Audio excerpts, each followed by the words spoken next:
여호와 하나님이 뱀에게 이르시되 네가 이렇게 하였으니 네가 모든 가축과 들의 모든 짐승보다 더욱 저주를 받아 배로 다니고 살아있는 동안 흙을 먹을지니라.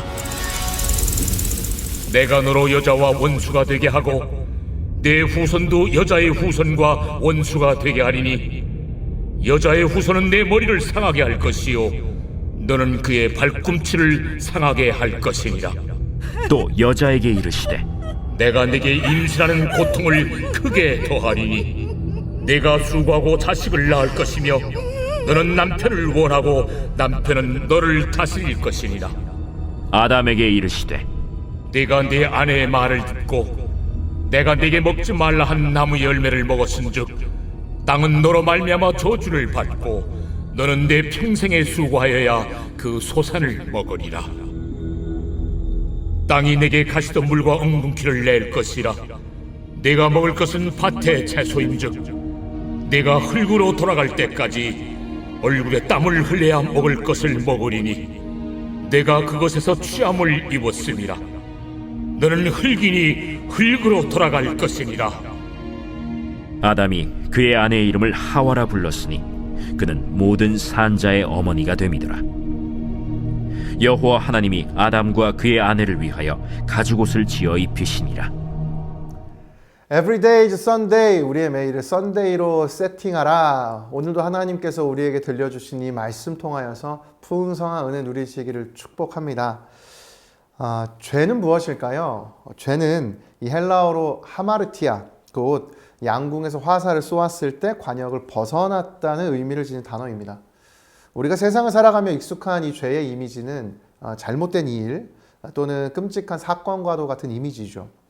그래서 우리는 죄를 잔혹하고 또 악한 행위라고 생각하는 경향이 있습니다. 그러나 원래 이 죄는 그런 의미가 아니라 원래 있어야 하는 자리를 벗어났다는 의미입니다. 그러니 하나님께서 말씀하신 것을 지키지 않고 벗어나는 모든 행위는 바로 죄가 되는 것이죠. 그래서 우리에게 익숙한 이 죄의 이미지는 본질적으로는 죄라기보다는 죄를 통해서 그가 있어야 할 자리를 벗어났기에 벌어진 죄의 결과라고 말하는 것이 훨씬 정확한 표현입니다. 오늘 본문 가운데 이 인류 역사 속에 최초의 범죄가 등장해요. 그리고 이 범죄에 대해 하나님께서 심판을 내리시는 본문이 우리가 오늘 살펴보는 이 본문입니다. 하나님께서 인류 최초의 범죄에 대하여 내리신 그 심판을 살펴보며 본문에서 두 가지의 메시지를 발견하기 원합니다. 첫 번째 메시지는 죄의 영향력, 곧 모든 것에 대한 깨어짐입니다. 오늘 본문에서 하나님께서는 이 네 개의 대상, 네 명을 향하여서 심판을 내리시는데요. 바로 뱀과 여자와 남자와 땅입니다. 뱀이 아담과 하와를 유혹해서 죄를 저지르도록 하죠. 그리고 하나님께서 이 사람에게 주셨던 기준을 벗어나게 합니다. 주님이 주셨던 기준이 무엇인가? 창세기 2장 16절과 17절에 있습니다. 여호와 하나님이 그 사람에게 명하여 이르시되 동산 각종 나무의 열매는 내가 임의로 먹되 선악을 알게 하는 나무의 열매는 먹지 말라. 내가 먹는 날에는 반드시 죽으리라 하시니라. 하나님께서는 분명히 동산의 수많은 선악과를 다 먹어라. 임의로 먹어라. 그러나 단 한 가지, 이 선악을 알게 하는 나무의 열매는 먹지 말라는 기준을 주십니다. 이 기준을 벗어나는 것이 죄인 것이죠. 그런데 뱀이 지금 사람에게 찾아와서 이 열매를 먹게 되면 하나님과 같이 될 수 있다고 유혹하여 하나님이 두신 제한을 벗어나게 함으로 하마르티아, 곧 죄를 짓게 하였습니다. 이 끔찍한 어떤 사건을 저지르는 것이 죄가 아니라 하나님이 정해놓으신 모든 것을 넘어서는 것이 죄가 된 것이죠. 오늘 우리는 어떻습니까? 하나님 앞에 정말 주님이 말씀하신 그 말씀을 따라 그 말씀 안에서 그 말씀을 넘어서지 않고 그렇게 지키며 살아가고 있습니까? 하나님이 나에게 주신 그 제한을 감사히 여기고 그 안에서 하나님과 동행하며 살아가고 있습니까? 아니면 나의 생각들 따라서 세상적 사고방식과 타협하고 하나님의 질서와 기준을 벗어나 살아가고 있습니까? 하나님의 기준, 곧 말씀을 벗어나는 그 행위 자체가 죄입니다. 여러분 이것을 기억하십시오. 그런데 중요한 것은 이 죄에는 영향력이 있다는 것이에요. 본문에서 하나님께서 각 대상에게 내리신 그 심판의 내용을 보면 죄의 영향력을 공통적으로 발견할 수가 있습니다. 뱀은 저주를 받아서 평생 배로 기어다니며 살아있는 동안 흙을 먹을 것이라고 말씀하셨어요. 여기 흙을 먹을 것이라는 것은 진짜 이 흙을 먹는다는 것이 아니라 흙에 가깝게 그가 기어다니기 때문에 그것을 비유해서 말씀한 것이고요. 두 번째, 여자는 임신의 고통, 해산의 고통을 겪게 되었습니다. 그리고 또 평등했던 여자와 남자 사이에 갈등이 생기기 시작을 했죠. 세 번째, 남자는 수고하여야 그 땅에서 나는 소산을 먹게 되는 노동의 고통이 주어졌습니다. 그리고 마지막으로 이 인류의 죄로 인하여서 이 땅 또한 저주를 받게 됩니다. 그래서 인류에게 가시덤불과 엉겅퀴를 내는 일이 벌어지죠. 하나님께서 내리신 이 네 가지 심판을 보면 공통적인 특징이 있습니다. 그것은 하나님께서 만드신 아름다운 세상이 깨어졌다는 것이에요. 하나님께서 만드신 이 에덴 동산에서는 모두가 다 평안을 누리고 기쁨을 누렸습니다. 사람과 모든 창조 세계, 피조물들이 아름답게 조화를 이루며 살아갔습니다. 그런데 죄를 지은 이후에 이 모든 피조 세계의 관계가 깨어졌어요. 평안이 사라지고 하나님이 허락해 주신 샬롬이 사라진 것입니다. 남자와 여자 사이의 그 사랑의 관계 가운데 서로를 지배하기 위한 갈등이 생겨났어요. 또 인간과 자연의 관계도 깨어집니다. 땀을 흘릴 만큼 수고하지 않아도 주님이 베풀어 주신 수많은 각종 나무의 실과를 먹을 수 있었던 사람이 이제는 수고하고 수고하여야 땅이 낸 가시덤불과 엉겅퀴로 인하여서 정말 고생 끝에 열매를 얻을 수 있는 이 깨트려진 관계가 되어버린 것입니다. 이처럼 여러분, 죄는 영향력이 있습니다. 바로 모든 것에 대한 깨어짐이에요. 사랑하는 여러분, 이 시각으로 우리의 인생과 세상을 바라보면 많은 것이 죄의 결과로 해석이 됩니다. 이 세상에 나타나는 빈부의 격차, 인종의 차별, 세대 간의 갈등, 나와 타인 간의 관계적 어려움 등 모든 세상의 깨어짐은 하나님께서 원하신 것이 아니라 죄의 영향력으로 나타난 결과입니다. 따라서 이 세상의 수많은 깨어짐, 이 원인이 눈에 보여지는 현실적 문제만 있지 않아요. 그 모든 깨어짐의 근원적 문제는 바로 우리 내면에 있는 죄의 문제인 것입니다. 여러분이 죄의 문제가 뿌리째 뽑혀져야 하는 것이에요. 오늘 우리 인생에 어떤 깨어짐을 마주하고 있습니까? 내 삶에 존재하는 깨어짐이 있다면 하나님 앞에 그 근원적 이유인 죄를 발견하시는 은혜가 있기를 축복합니다. 내 안에 해결되지 않는 죄로 인하여서 끊임없이 내 삶에 나타나는 깨어짐을 여러분 발견하고 하나님 앞에 나아가 그저 현상적 문제를 기도하고 하나님께 아뢰는 것이 아니라 정말 나의 내면 안에 있는 그 근원적 죄의 문제를 하나님께 고백하며 하나님께 이 모든 것을 용서해 달라고 엎드릴 때 주님께서 우리의 죄를 용서해 주시며 정말 주홍빛과 같았던 우리의 죄악을 흰 눈처럼 하얗게 변화시켜 주시는 그 새롭게 해주시는 은혜를 누리는 우리가 될 줄로 믿습니다. 하나님 앞에 나아가십시오. 하나님께 그리고 은혜를 구하십시오. 우리의 죄의 문제를 해결해야 합니다. 본문 가운데 발견한 두 번째 메시지는요. 이와 같은 죄를 저지른 인류에게 주님께서 은혜의 약속, 곧 다시 주어지는 회복을 주십니다. 인간이 죄를 지었을 때 하나님 앞에 보였던 독특한 반응이 있는데요. 이 8절부터 10절 말씀을 한번 보십시오. 그들이 그날 바람이 불 때 동산에 거니시는 여호와 하나님의 소리를 듣고 아담과 그의 아내가 여호와 하나님의 낯을 피하여 동산 나무 사이에 숨은지라. 여호와 하나님이 아담을 부르시며 그에게 이르시되 내가 어디 있느냐? 이르되 내가 동산에서 하나님의 소리를 듣고 내가 벗었으므로 두려워하여 숨었나이다.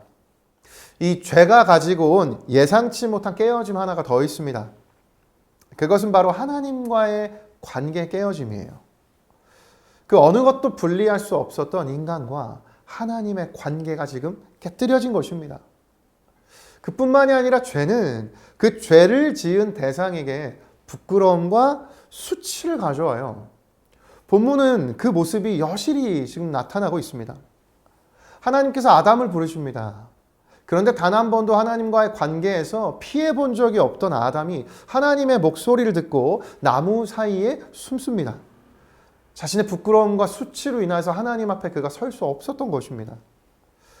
저는 이 장면을 설교 준비하며 묵상하는데 글씨로는 너무나 건조하게 쓰였지만 하나님의 시각에서 이 장면이 얼마나 가슴이 메어지는 장면이었을까라는 생각이 들었어요. 하나님께서 가장 사랑하신 사람이 하나님의 목소리를 듣고 반응하지 않은 채 나무 뒤에 숨어있던 그 아담을 보시는 하나님의 마음이 여러분 어떠하였을까요? 단 한 번도 겪지 못했던 하나님과 인간의 사이에 깨어져 버리고 틀어져 버린 이 관계의 깨어짐. 하나님은 그 숨어있는 아담과 하와를 보시며 너무나 큰 슬픔을 느끼셨을 것입니다. 따라서 단순히 죄는 우리가 살아가는 세상 속의 관계에만 깨어짐을 만드는 것이 아니에요. 죄의 가장 심각한 문제는 하나님과 사람, 하나님과 우리의 관계를 깨뜨린다는 것입니다. 오늘 저와 여러분의 인생 가운데 하나님과의 관계는 여러분 어떻습니까? 오늘 우리가 죄로 물들어 있다면 오늘 본문의 이 아담이 우리의 모습이 됩니다. 하나님 앞에 서지 못하고 주님 앞에 나아가지 못하는 그 부끄러움과 수치로 인하여서 하나님께 예배드리지 못하는 우리가 되는 것이에요. 여러분, 이와 같은 순간 하나님께서 죄로 인해 정말 모든 것을 깨뜨린 인류에게 베풀어 주시는 은혜가 있습니다. 본문 21절 한번 보십시오. 여호와 하나님이 아담과 그의 아내를 위하여 가죽옷을 지어 입히시니라. 하나님께서 부끄러움 가운데 머물러 있던 이 사람을 향하여 가죽옷을 입히십니다. 이는 부끄러워하는 그 마음을 하나님께서 아시고 주님이 그 아담과 하와의 수치를 가리워 주신 의미예요. 이 구절은 몇 가지 해석이 있지만 가장 전통적이고 또 복음적인 해석은 이 죄의 용서를 위한 희생제사가 드려진 것으로 해석됩니다. 왜냐하면 이들이 가죽옷을 입기 위해 필요한 가죽을 제공할 수 있도록 하나님께서 어떠한 피조물, 어떠한 동물을 죽이시고 그 가죽으로 이들에게 옷을 지어 주셨기 때문입니다. 곧 아담과 하와의 죄를 위하여 누군가 피를 흘린 것입니다.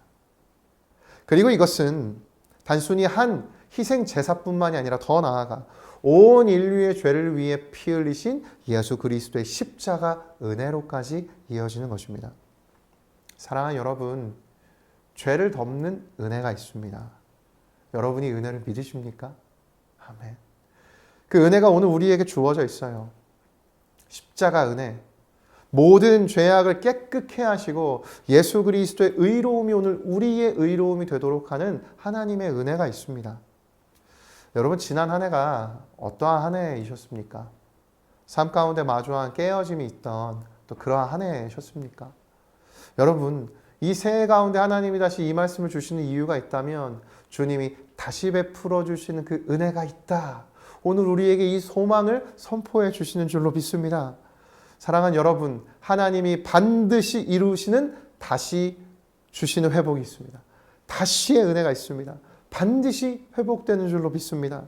그 회복을 사모하시고 그 회복을 기다리시는 성도님들 되시기를 축복합니다. 하나님께서 이 일을 반드시 이루실 줄로 믿습니다. 주님이 이루실 그 영원한 아름다운 하나님 나라의 완성, 이 모든 깨어짐이 회복된 주님의 나라를 묘사하는 이사야 11장 6절부터 9절, 우리 같이 이 말씀 읽고 함께 기도하겠습니다. 함께 읽겠습니다. 시작. 그때 이리가 어린 양과 함께 살며 표범이 어린 염소와 함께 누우며 송아지와 어린 사자와 살찐 짐승이 함께 있어 어린 아이에게 끌리며 암소와 곰이 함께 먹으며 그것들의 새끼가 함께 엎드리며 사자가 소처럼 풀을 먹을 것이며 젖 먹는 아이가 독사의 구멍에서 장난하며 젖된 어린아이가 독사의 굴에 손을 넣을 것이라. 내 거룩한 산 모든 곳에서 해됨도 없고 상함도 없을 것이니 이는 물이 바다를 덮음 같이 여호와를 아는 지식이 세상에 충만할 것임이니라. 아멘. 하나님이 이루실 그 아름다운 하나님 나라, 죄로 인한 모든 것이 깨어졌던 그 깨어짐이 회복되는, 다시 주어지는 회복의 은혜가 오늘 우리의 인생에 지금 주어지고 더 나아가 하나님이 이루실 그 완전한 하나님 나라에서 완성되는 줄로 믿습니다. 우리 이 소망으로 매일매일 살아가며 하나님 주시는 그 새 힘을 공급받아 오늘 또한 주님 주신 소망 품고 힘있게 달려나가는 저와 모든 성도님들 되시기를, 그러한 저희의 모든 앞으로의 한 해가 되기를 예수님의 이름으로 축복합니다. 함께 기도하시겠습니다. 살아계신 하나님 아버지, 우리 인생 가운데 벌어지는 수많은 깨어짐의 순간들이 있습니다. 하나님, 인간의 눈으로 바라볼 때 그저 눈에 보여지는 현상적 문제와 원인들을 찾고 그것을 해결하기 위해 애쓰지만 그 모든 깨어짐의 근원적 문제가 있다면 바로 우리의 죄인 것을 말씀하여 주시니 감사를 드립니다. 하나님 앞에 나아가 우리의 죄를 발견하고 하나님 그 죄를 고백하며 주님께 용서를 구할 때 하나님 하늘의 은혜로 함께하여 주시고 하나님 다시 회복해 하시는 은혜를 베풀어 주심으로 말미암아 주님이 부어주시는 그 은혜에 힘입어 다시 하나님과의 그 풍성한 교제의 기쁨, 사랑의 교제, 그 사귐의 은혜를 마음껏 누리며 하나님 나라까지 주님과 동행하며 나아가는 우리 모든 포도의 성도님들과 저의 인생 되게 하여 주시옵소서. 삶의 모든 깨어짐을 회복해 하시는 그 주님을 신뢰하며 그 능력으로 역사하실 그 주님을 찬양하며 감사드리며 살아계신 예수 그리스도의 이름으로 기도드립니다. 아멘.